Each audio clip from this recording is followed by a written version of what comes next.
LCI. D'abord, qu'est-ce que vous répondez à Jean-Yves Le Drian qui expliquait à la mi-journée sur LCI que c'est vous qui avez fait lâcher les vannes en quelque sorte et fait venir à Ceuta ces milliers de jeunes Marocains? Bonsoir. Je pense qu'il y a dans cette affaire beaucoup d'amalgames et beaucoup de discours fallacieux. De quoi s'agit-il? Il s'agit tout d'abord d'un problème entre le Maroc et l'Espagne. Un problème politique, et j'ai entendu dans votre plateau que c'est parce que l'Espagne a accueilli quelqu'un pour le soigner et que le Maroc est tenu de contester ça. C'est pas ça la réalité. La réalité, c'est que l'Espagne a introduit cette personne sur son territoire avec de documents falsifiés et une identité usurpée sans même informer le Maroc. La réalité, c'est que cette personne est poursuivie en Espagne. Il y a au moins 4 plaintes contre lui pour viol d'une citoyenne espagnole, pour torture et pour terrorisme par une association, l'association canarienne des victimes du terrorisme. Donc il s'agit d'un cas d'état de droit, d'application de la loi d'abord espagnole et de l'intervention de la justice espagnole. Le Maroc a été clair dès le départ, il s'agit d'un acte contre ses intérêts, d'un acte déloyal et d'un acte qui ne respecte même pas la dignité et les intérêts des victimes espagnoles. Cette affaire s'est faite. Le Maroc, les considérations humanitaires qui sont présentées, c'est un faux alibi. L'humanitaire ne signifie pas qu'on manœuvre derrière le dos du partenaire. Bon. L'humanitaire pour un pays voisin ne signifie pas qu'on change de passeport et qu'on introduit une personne sur l'espace européen. Pour autant, l'humanitaire, ce n'est pas d'oublier les droits des victimes espagnoles et de désactiver la justice espagnole. C'est ça le fond du problème. Ce n'est pas que le Maroc crée un problème parce que l'Espagne souhaite soigner quelqu'un. On comprend votre point de vue, monsieur le ministre, mais pour autant, si vous parlez d'humanitaire, ces images ont choqué le monde entier de voir des milliers de jeunes Marocains tout d'un coup filer vers Ceuta, plus de 8000 en une semaine, et l'Espagne qui dit mais qu'est-ce qui se passe? Ça a été jamais comme ça. Avant, le Maroc retenait ces jeunes ressortissants et là ne les retient plus. Et ce sont des drames humains épouvantables. Je vous entends et j'aimerais, loin de toute émotion, loin de toute démagogie, rappeler quelques faits. Le Maroc n'est pas censé protéger, n'a pas l'obligation de protéger les frontières de pays autres que le sien. Le Maroc n'a pas l'obligation, n'a pas la vocation d'être le gendarme de l'Europe ni son concierge. Le Maroc le fait dans le cadre d'un partenariat bien compris entre le Maroc et l'Espagne, entre le Maroc et l'Europe. Le Maroc le fait en partenaire. Si les fondements de ce partenariat ne sont pas respectés, il faut demander à l'Espagne, pays européen, est-ce qu'elle a consulté l'Europe avant d'agir contre les intérêts de ce partenaire? Il faut demander à l'Espagne pourquoi il a agi de manière frauduleuse par rapport à un criminel de guerre dont il connaît par rapport à un sujet important pour le Maroc et les Marocains. L'Espagne n'a pas consulté l'Europe pour créer la crise. Ça, c'est le premier fait. Le Maroc, comme je l'ai dit, n'a pas l'obligation. Le Maroc le fait en partenaire. Mais le partenariat n'est pas à sens unique. Le partenariat n'est pas à la carte.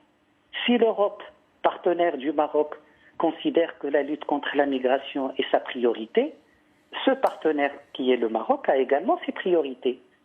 Est-ce que le partenariat, c'est qu'on demande au Maroc de respecter sa part du partenariat, mais qu'on se permet d'agir par rapport à ses intérêts fondamentaux? Monsieur le ministre, ce n'est pas non plus une bonne image, pardonnez-moi, pour le Maroc, que de voir ces milliers de jeunes Marocains vouloir quitter le pays pour essayer de gagner l'Europe à tout prix. Et de voir ces sauveteurs espagnols sauver des eaux, un bébé, un autre jeune Marocain qui pleure dans les bras d'une sauveteuse de la Croix-Rouge, c'est pas forcément une bonne image pour le Royaume.